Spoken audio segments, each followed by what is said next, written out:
Hello दोस्तों, welcome back. Abrahamic religion और Indian religion के बारे में तो आपने सुना ही होगा।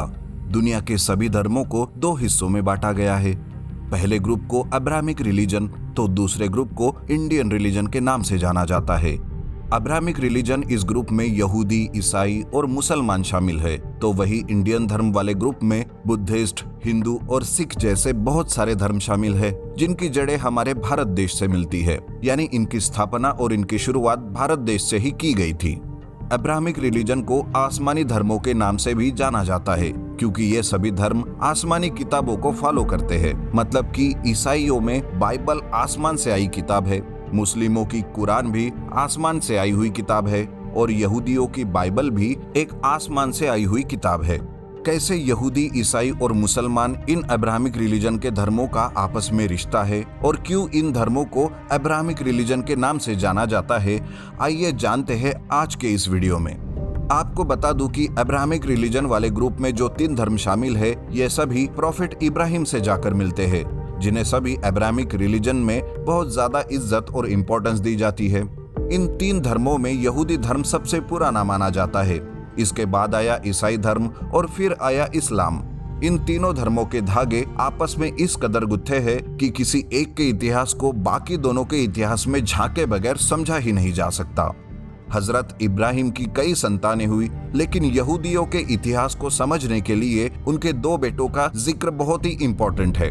पहले का नाम इस्माइल और दूसरे का इसहाक। इस्माइल का नाता इस्लाम धर्म से है, क्योंकि इस्माइल की परंपरा में कई हजार साल बाद मोहम्मद पैगंबर साहब का जन्म हुआ और हजरत इब्राहिम के दूसरे बेटे इसहाक का नाता यहूदी धर्म से है। दरअसल इसहाक का एक बेटा हुआ जिसका नाम था याकूब। याकूब के 2 और नाम भी है, जैकब और इजराइल। इजराइल शब्द का अर्थ है टू रूल, यानी जिसका जन्म शासन करने के लिए हुआ हो। और आज जो यहूदियों का सबसे बड़ा देश इजराइल है, उसका नाम इन्हीं पे रखा गया है। याकूब या जैकब की 12 संतानें हुई और इन 12 संतानों ने 12 अलग अलग कबीले बनाए। इन 12 में से एक संतान जिसका नाम यहूदा था, इसी यहूदा के वंशज आगे चलकर यहूदी कहलाए। यहूदियों के इतिहास को समझने के लिए एक और शख्स की कहानी जानना बेहद जरूरी है, वो है हजरत मूसा। हजरत मूसा का यहूदी धर्म में वही महत्व है जो ईसाई धर्म में ईसा मसीह का और इस्लाम में मोहम्मद पैगंबर साहब का। याकूब की संतानों ने जो 12 कबीले बनाए थे, इन 12 कबीलों की आपस में लड़ाई हुई, जिसके बाद वे इजराइल से भागकर इजिप्ट में जा बसे और फिर इजिप्ट में ही जन्म हुआ हजरत मूसा का।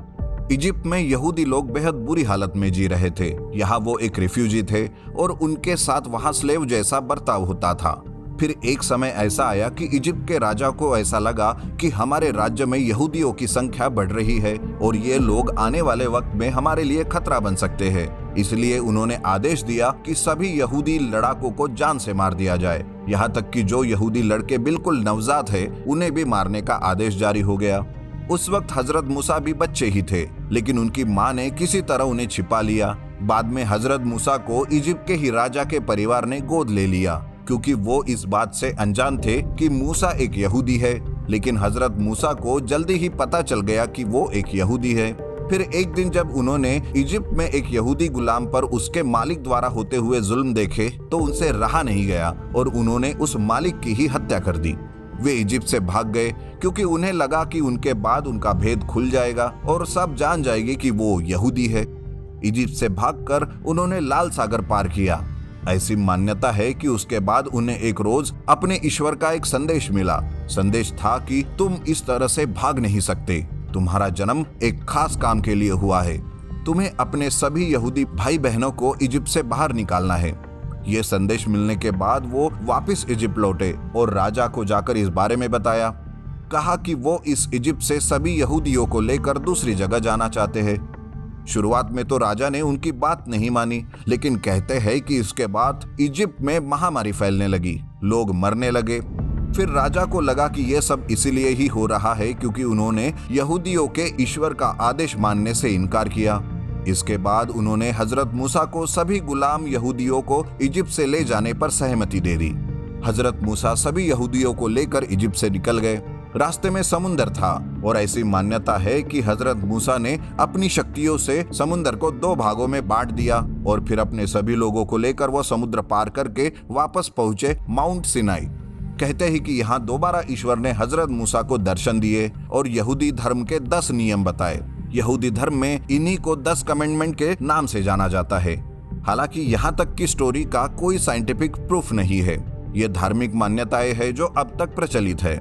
यहूदियों के लिखित साक्ष्य आधारित इतिहास की शुरुआत 1047 ईसा पूर्व से हुई है, मतलब आज से 3000 साल पहले। तभी ये यूनाइटेड किंगडम ऑफ इजराइल बना था। ये यहूदियों का पहला साम्राज्य था। इसी किंगडम में एक राजा हुए सोलोमन। उन्होंने 970 ईसा पूर्व से 930 ईसा पूर्व तक शासन किया। राजधानी बनी यरूशलेम, जो अभी के समय इजराइल देश की राजधानी भी है। सोलोमन ने यहूदी धर्म के सबसे महत्वपूर्ण मंदिर का निर्माण भी करवाया और ऐसा माना जाता है कि जो 10 कमेंडमेंट जिनका अभी हमने जिक्र किया, जो हजरत मूसा को बताए गए थे, राजा ने उन्हें एक प्लेट पर लिखकर लकड़ी के एक संदूक में रख दिया था और उस संदूक को इस धर्म स्थल में स्थापित कर दिया। ये 10 कमांडमेंट यहूदियों की सबसे बड़ी धार्मिक विरासत है और इसी वजह से यह धार्मिक स्थल यहूदियों के लिए सबसे पवित्र स्थल बन गया। लेकिन जल्द ही यहूदियों को इजराइल छोड़कर फिर से भागना पड़ा। वजह थी 886 ईसा पूर्व में हुआ बेबीलोनिया का उन पर हमला। अभी के समय में जो दक्षिणी इराक का इलाका है, वहाँ ही बेबीलोनिया का साम्राज्य हुआ करता था। उन्होंने इजराइल पर हमला किया और उस धार्मिक स्थल को भी ध्वस्त कर दिया जिसमें 10 कमांडमेंट रखे थे।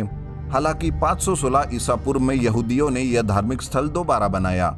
जब महान रोमन सम्राट जूलियस सीजर राजा बने तो उन्होंने यहूदी धर्म को मान्यता दी और फिर उनके बाद यहूदियों का राज्य रोमन साम्राज्य के अंदर आ गया। रोमन साम्राज्य एक विशाल साम्राज्य था जिसकी राजधानी अभी के समय की इटली की राजधानी रोम थी।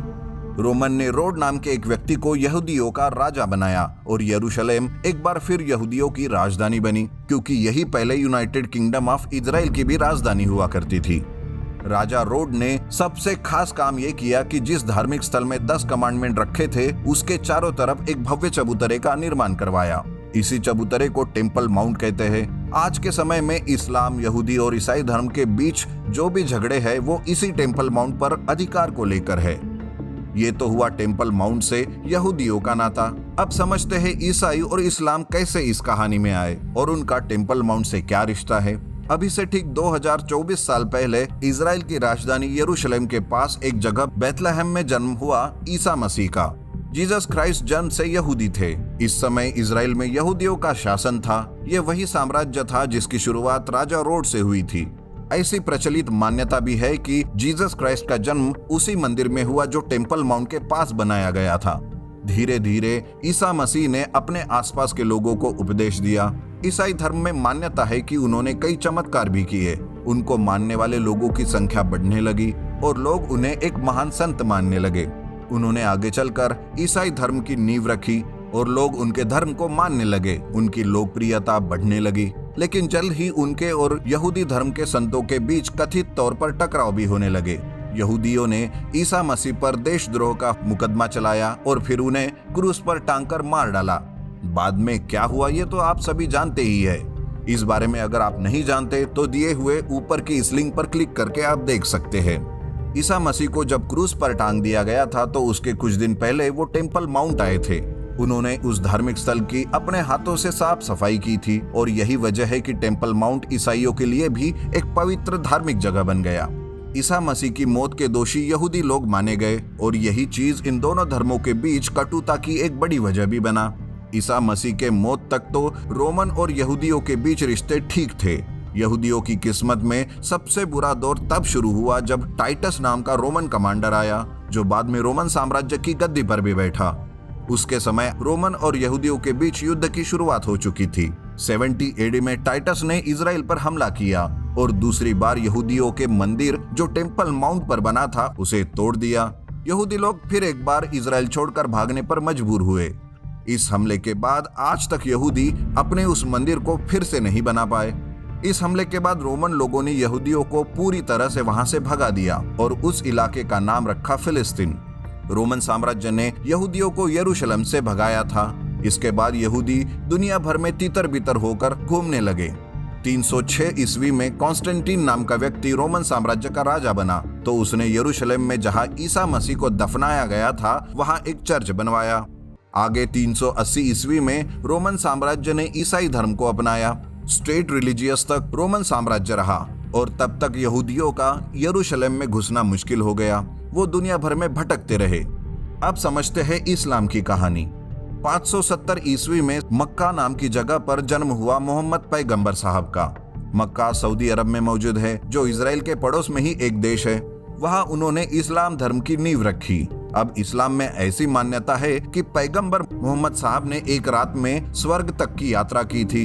जन्नत तक की ये यात्रा उन्होंने बुराक नाम के एक घोड़े पर की थी जो उड़ सकता था। इस यात्रा में वो पहले मक्का से यरूशलेम पहुंचे। यहाँ उन्होंने उसी टेम्पल माउंट के चबूतरे पर नमाज पढ़ी और यही एक चट्टान का टुकड़ा भी है जिसे इस्लाम में होली रॉक कहा जाता है, क्योंकि ऐसी मान्यता है कि इसी चट्टान पर बुराक घोड़े ने पैर रखकर जन्नत तक की उड़ान भरी थी।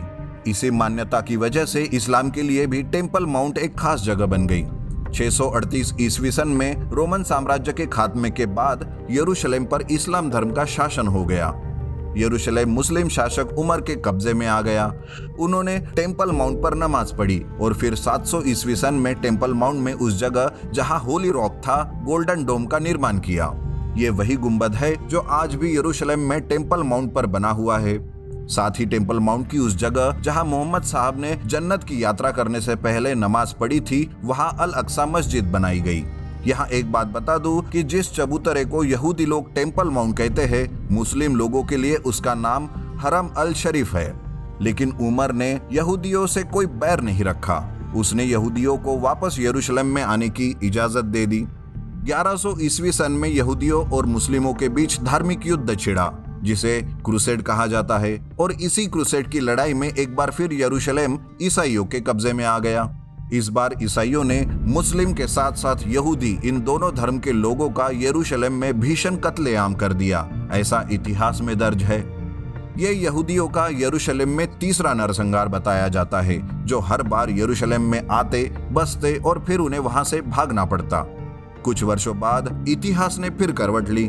1516 में ऑटोमन साम्राज्य का यरूशलेम पर कब्जा हुआ।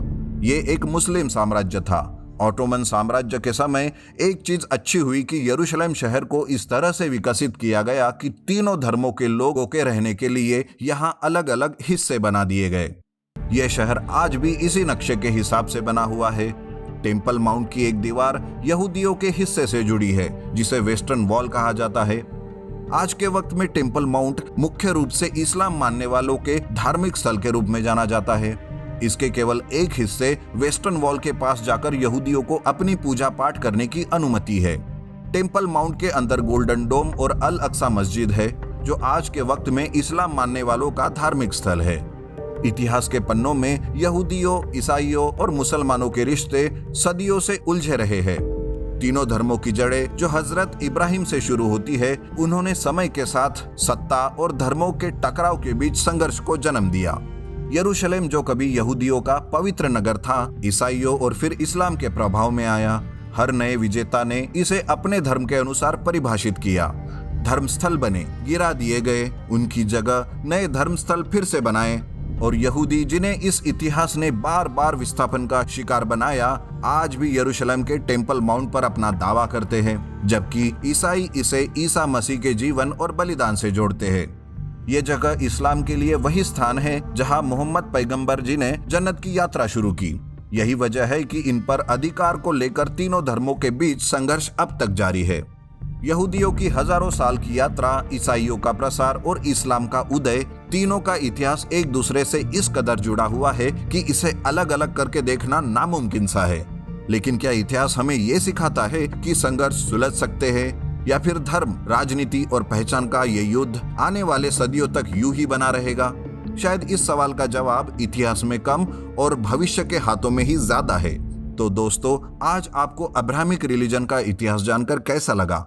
आप मुझे ये कमेंट करके बताइए और चैनल को ज्यादा से ज्यादा शेयर कीजिए और सब्सक्राइब कीजिए। मिलते हैं जल्दी नए वीडियो में।